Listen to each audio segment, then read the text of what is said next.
So we had a shipment go out from the factory that did not have Loctite on some of the bolts that should. And one of the main issues was on the bolts for the carrier where it holds the axle carrier to the gearbox. These bolts were not Loctited and they start to back out with vibration.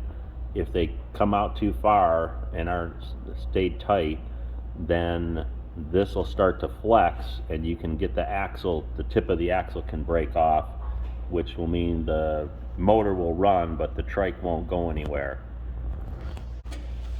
On the rear axle bolts, if they haven't been Loctited from the factory, we recommend checking them just by making sure they're tight, and if not, go ahead and loosen it. Once you get them loose, you can pull them out by your fingers. They're not that difficult. And then just get some of the Loctite medium strength thread locker, put some of that on the threads, and then replace that bolt.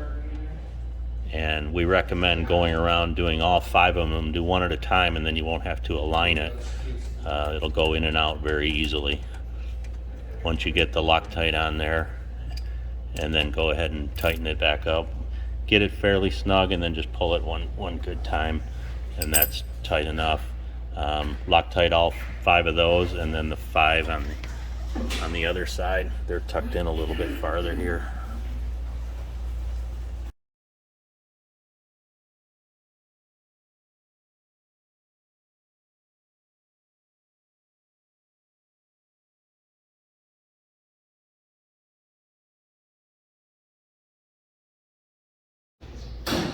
So these are the steps to replace a rear axle on the Rebel Trike.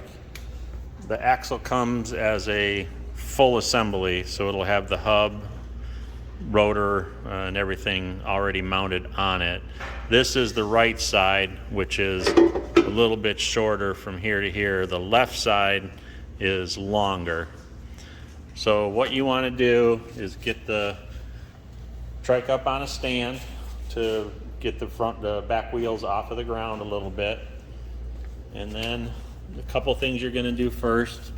There's 2 bolts holding the brake caliper on, so remove those 2 bolts and then slide the brake caliper off of the rotor, and then remove the bolts holding the fender bracket, these 2 here, and pull the fender bracket off.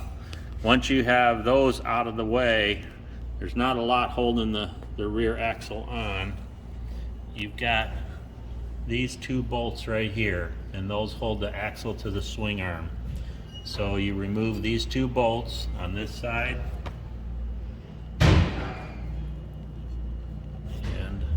and on this side, that one and that one.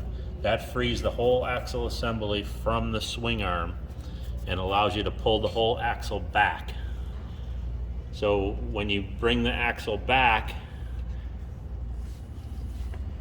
going to free up this from here, and that will allow you to